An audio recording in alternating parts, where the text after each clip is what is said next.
तो आज हम लोग किसान आंदोलन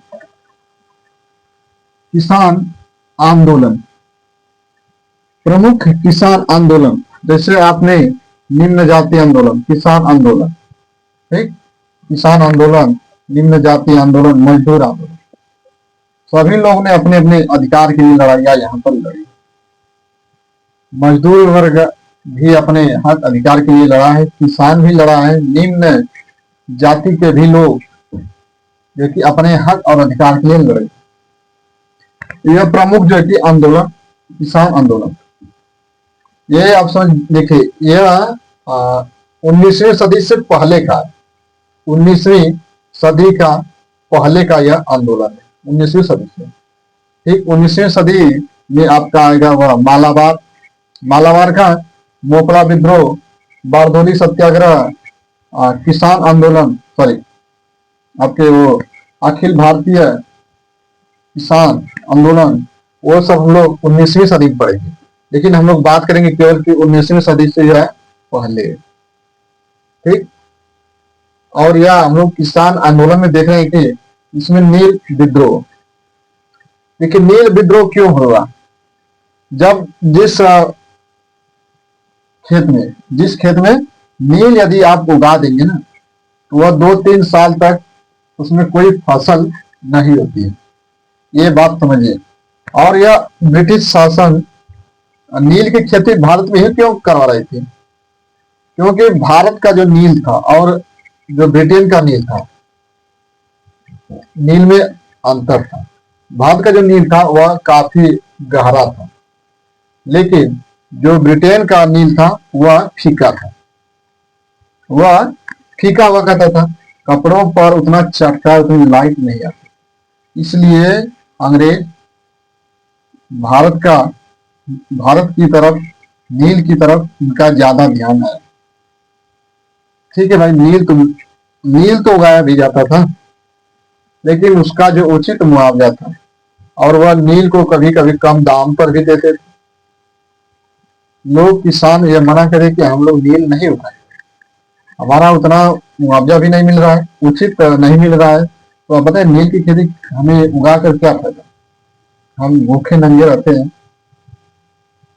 तो ये जो कि अंग्रेज ऐसा नहीं करते, इनका शोषण किया करते थे, इसलिए जो कि नील विद्रोह किया गया।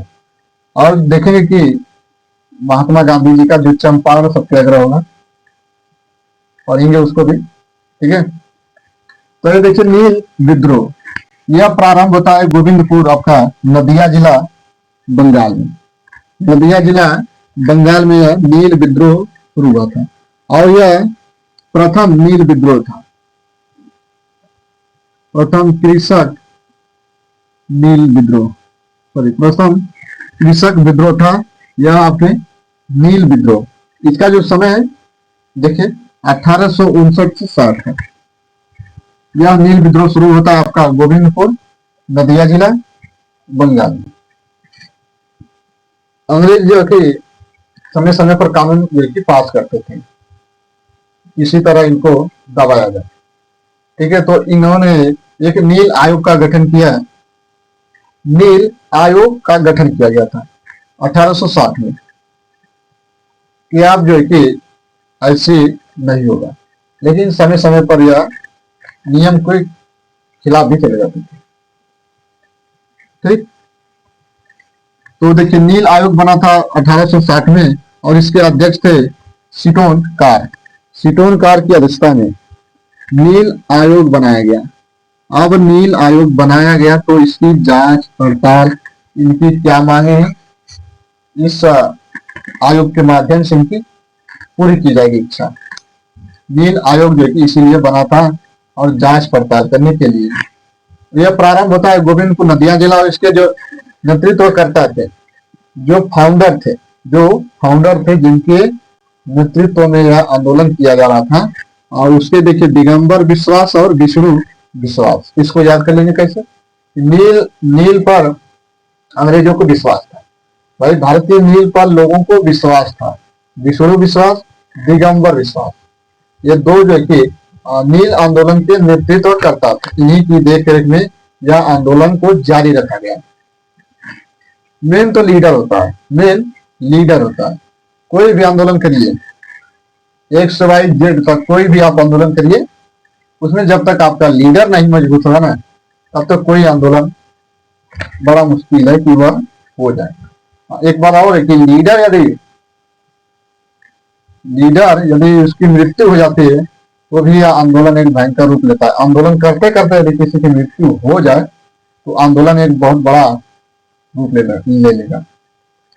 आपने देखा ना कि जब भाषा के आधार पर राज्यों का गठन किया जा रहा था, भाषा के आधार पर सबसे पहले आंध्र प्रदेश को गठन किया गया था 1953 में, भाषा के आधार पर। और पोट्टी श्रीरामुलु एक तेलुगु भाषाई नेता थे। जब उनकी मृत्यु हो गई 56 दिनों की अनशन करने के बाद, तो आपने देखा ना कि आंदोलन कितना भयंकर हो गया। लास्ट में देखिए भाषा के आधार पर ही राज्यों का गठन किया गया था, लेकिन पहले आंध्र प्रदेश का गठन किया गया। तो ये प्रमुख नेता थे विष्णु विश्वास और दिगंबर विश्वास, नील आंदोलन के प्रमुख नेतृत्व करता था।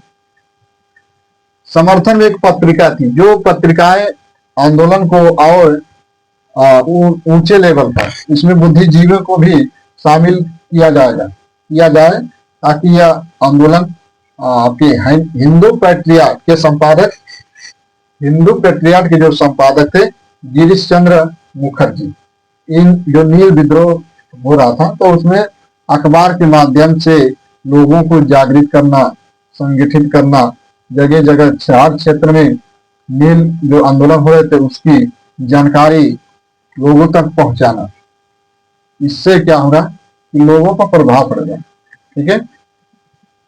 और हिंदू पैट्रियार्ट के संपादक थे हरिश्चंद्र मुखर्जी, दीनबंधु और नील दर्पण। ठीक, ये जो पत्रिकाएं थी नील विद्रोह के बारे में छापती थी कि आज ये हो गया, आज सरकार की बात ये हो गई। समय समय पर जानकारी उसमें अपडेट ये लोग करते थे पत्रिकाएं। नील आयोग बन गया तो भैया जो भी डिमांड, जो भी काम होगा इस आयोग के जरिए होगा। अब देखिए पावना विद्रोह 1873 से 76 के बीच में यह आंदोलन को जारी रखा गया। इसके प्रमुख नेता थे शंभुपाल, ईशान चंद्र राय, केशव चंद्र राय। देखिए इंसान क्या लगता है, केस किंग लगाता है। इसको याद कर लेंगे ट्रिक से कि इंसान लगाता है क्या, केस और संपुल। केस और संपुल जो है कि शंभुपाल, ये आप संपुल, इसको याद, आपको ट्रिक बताया जा रहा है कि आप याद कर लेंगे तो इसमें आपका फायदा और मेरा फायदा भी हो जाएगा। तो किसी ना किसी ट्रिक के माध्यम से हम लोग याद कर लेंगे तो ये हमारे लिए बेहतर होगा। शंभुपाल, ठीक, केशव चंद्र से ईशान, इंसान लगाता है केशव और संपुल। आपने नहाया होगा संपुल को खूब लगा कर, और केश जो तेल आता है आपने उसको भी लगाया होगा, लगाए होंगे।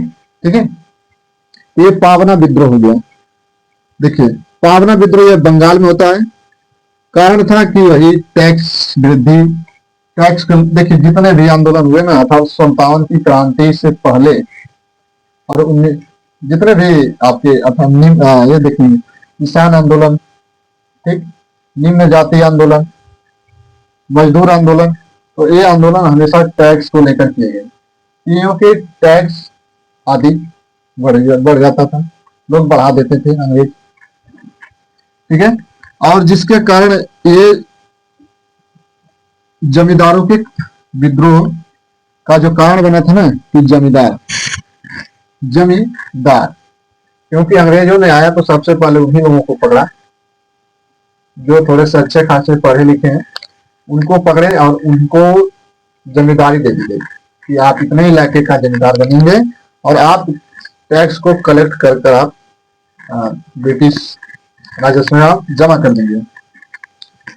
इसके लिए किसान संघ बनाया गया, किसान संघ संगठन बनाया गया है कि, और इसकी स्थापना यूसुफ शाही परगना पावना में इसका स्थापना होता है। इसका स्थान किसान संघ जो बना उसको स्थान कहां पर बनाया गया, यूसुफ शाही परगना पावना। 1873 में यह संगठन बना और इसके जो मेंबर थे बंकिम चंद्र चटर्जी जो चट्टोपाध्याय और रमेश चंद्र दत्त।